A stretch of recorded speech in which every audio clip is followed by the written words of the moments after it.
भारत के पड़ोसी नेपाल में जेनजी प्रोटेस्ट का सबसे बड़ा चेहरा, जो खुद तो मैदान में नहीं उतरा लेकिन सरकार गिरा देने वाले इस प्रदर्शन की बैकबोन बना, नाम बालेंद्र शाह, जिन्हें बालेन शाह बुलाया जाता है और जिनका पीएम बनना अब तय है। बालेन नेपाल की झापा 5 सीट से जीत गए हैं। उन्हें कुल 68,348 वोट मिले हैं।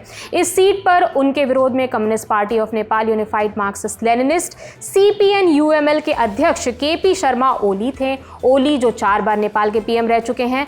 बालेन ने ओली को 49,614 वोट से हरा दिया है और जीत गए हैं इस सीट पर चुनाव। पीएम मोदी ने उन्हें एक्स हैंडल पर बधाई दी। उन्होंने लिखा, मैं नेपाल के लोगों और सरकार को चुनाव के सफल आयोजन पर दिल से बधाई देता हूं। नेपाली भाइयों और बहनों को अपने डेमोक्रेटिक अधिकारों का इतने जोश के साथ इस्तेमाल करते देखना बहुत अच्छा लग रहा है। भारत नेपाल के लोगों और उनकी नई सरकार के साथ मिलकर काम करने के अपने वादे पर कायम है। नेपाल पॉलिटिक्स के दूसरे बड़े चेहरों का क्या हुआ, पूर्व पीएम का क्या हुआ? पुष्प कमल दहल प्रचंड की बात कर लेते हैं। परुकुम पूर्व 1 सीट से नेपाली कम्युनिस्ट पार्टी के उम्मीदवार थे। वो 6,778 वोटों से वो चुनाव जीत गए हैं।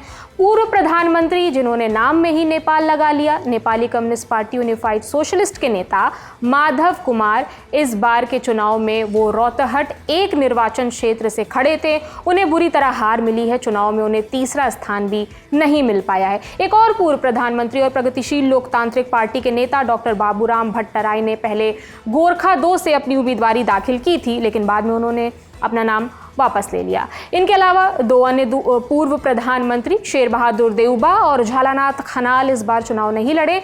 7 बार चुनाव जीतने वाले देउबा को तो पार्टी से टिकट ही नहीं मिला।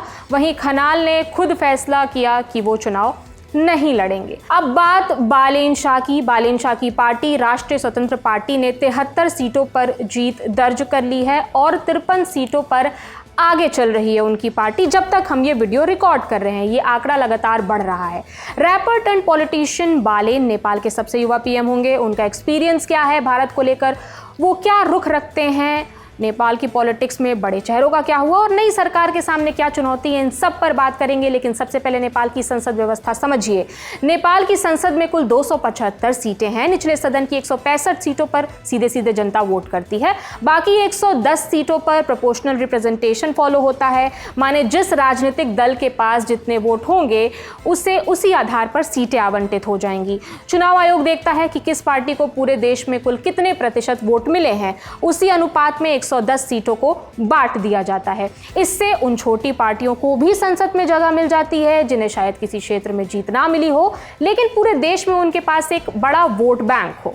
पिछले 2 दशक से नेपाल की पॉलिटिक्स 3 पार्टियों के इर्द गिर्द थी। ये बिग 3 हैं। नेपाली कांग्रेस, जिसका प्रमुख चेहरा शेर बहादुर देउबा, दूसरा CPN UML KP Sharma Oli, communist party of Nepal Maoist centre CPN MC, जिसका मुख्य चेहरा पुष्प कमल दहल प्रचंड ये किंग मेकर भी कहे जाते हैं, क्योंकि होता यह है कि किसी भी पार्टी को बहुमत तो मिल नहीं पाती थी तो गठबंधन करना पड़ता था। प्रचंड ऐसे ही कई बार पीएम बन चुके हैं गठबंधन की वजह से।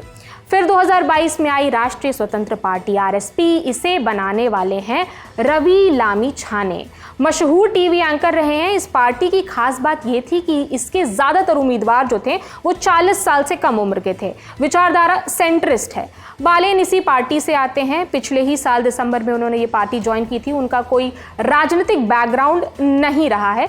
रवि लामिछाने भी चितवन, जो इस पार्टी के फाउंडर है रवि लामिछाने, वो चितवन 2 सीट से लगातार तीसरी बार जीते हैं। अब आगे बढ़ते हैं, बालेन की बात करते हैं। 1990 में काठमांडू में बालेन का जन्म हुआ। बचपन से ही म्यूजिक और टोपी के शौकीन रहे हैं। हिप हॉप में रुझान बढ़ा। बालेन इंजीनियर भी हैं। उन्होंने कर्नाटक के बेंगलुरु में विश्वेश्वराय टेक्नोलॉजिकल यूनिवर्सिटी से पढ़ाई की। बालेन अपने रैप सॉन्ग के लिए जाने जाते हैं। अपने वीडियोस में कभी कभी सड़कों तो कभी छतों पर रैप गाते हुए दिखे। उनके गानों में भ्रष्टाचार का विरोध होता है। यूट्यूब पर 1 मिलियन से ज़्यादा उनके सब्सक्राइबर्स हैं। 2023 में न्यूयॉर्क टाइम्स ने बालेन शाह पर आर्टिकल भी छापा था। उनकी प्रोफाइल पूरी छापी गई थी और इसके अलावा टाइम मैगजीन दुनिया भर में 100 प्रभावशाली लोगों की जो लिस्ट निकालती है, 2023 में इस लिस्ट में बालेन शाह का भी नाम था। जेनजी में ज़बरदस्त क्रेज़ है उनका, इतना कि 2022 में बालेन ने काठमांडू में मेयर चुनाव निर्दलीय लड़ा और 23,000 वोट से जीत भी गए। पिछले साल जब नेपाल में जेनजी प्रोटेस्ट हुए तो बालेन सड़कों पर नहीं उतरे क्योंकि उनकी उम्र 35 साल थी और 28 साल से कम उम्र के लोगों ने ही इसमें हिस्सा लिया था, लेकिन उन्होंने इस प्रोटेस्ट को सपोर्ट किया था और बड़ा नाम बनकर उभरे थे। इसी साल जनवरी में चुनाव से पहले बालेन ने मेयर पद से इस्तीफा दे दिया ताकि वो संसदीय चुनाव लड़ सके। अब वो संसदीय चुनाव जीत भी गए हैं और नेपाल का अगला पीएम भी बनना उनका तय हो गया है। बालेन ने भारत से पढ़ाई की है। भारत की तरफ उनका रुख कैसा रहेगा ये आने वाले वक्त में पता चलेगा, लेकिन दो विवाद ज़रूर हैं जो भारत से जुड़े हैं और वो हम दर्शकों से साझा करना चाहते हैं। पहला विवाद मैप को लेकर है। 2023 में नए संसद भवन का उद्घाटन हुआ था भारत में, तो संसद में अखंड भारत का मैप दिखाया गया था। इसमें लुम्बिनी और कपिलवस्तु भारत के नक्शे में दिख रहे थे। इससे खफा बालेन ने अपने ऑफिस में ग्रेटर नेपाल का मैप लगा दिया। इसमें भारत के हिस्से को नेपाल में दिखाया गया था। तब भारत की तरफ से जवाब दिया गया था कि इसका राजनीति से कोई लेना देना नहीं था, केवल अशोका साम्राज्य को दिखाया गया था। अब दूसरे विवाद की बात कर लेते हैं। ये विवाद मूवी को लेकर है। 2023 में आदि पुरुष मूवी आई थी। इसमें एक डायलॉग है, सीता भारत की बेटी। इस पर बालेन ने नाराजगी जताई थी। दरअसल ये मान्यता है कि सीता माँ का जन्म नेपाल के जनकपुर में हुआ था। बालेन शाह ने काठमांडू में बॉलीवुड फिल्म को ही बैन कर दिया क्योंकि सीता माँ को लेकर मान्यता है नेपाल में, तो ऐसा कहना उन्हें गलत लगा। इस वजह से उन्होंने बॉलीवुड फिल्म को ही बैन कर दिया काठमांडू में। हालांकि बाद में हाई कोर्ट ने इस बैन को रद्द कर दिया था, लेकिन इस फैसले पर बालेन ने नाराजगी जाहिर की थी हाई कोर्ट को लेकर। बीबीसी से बातचीत में नेपाल के लेखक और चिंतक सीके लाल बालेन शाह को लेकर कहते हैं कि बालेन शाह के राजनीतिक उभार की तुलना वो यूक्रेन के जेलेंस्की से करते हैं। जेलेंस्की राष्ट्रपति हैं यूक्रेन के। जेलेंस्की राष्ट्रपति बनने से पहले कॉमेडियन थे। उनके मुताबिक पॉपुलिस्ट नेता ऐसे ही आंदोलनों से आगे आते हैं, लेकिन उनके साथ दिक्कत ये होती है कि उनके पास कोई संगठन नहीं होता है और ना ही कोई विचारधारा होती है। कई बार भीड़ के आगे आने से जो नेतृत्व पैदा होता है उससे बहुत परिवर्तन की उम्मीद लगना खतरे से खाली नहीं होती। पिछले साल बालेन शाह ने दिसंबर 2025 में आरएसपी पार्टी ज्वाइन की है। पार्टी ने चुनाव से पहले बड़े वादे किए थे जिसे पूरा करने की चुनौती अब सामने है।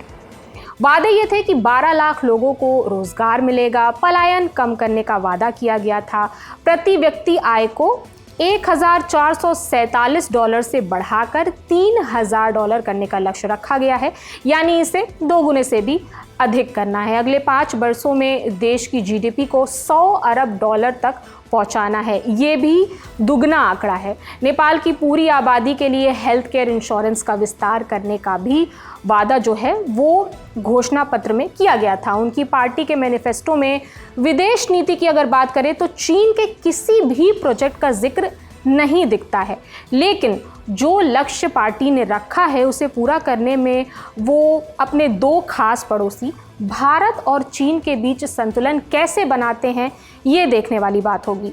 बाकी इस खबर पर आपकी जो राय है हमें कमेंट सेक्शन में ज़रूर बताइए। मेरा नाम प्रगति है। देखते रहिए दी लल्लन टॉप। शुक्रिया।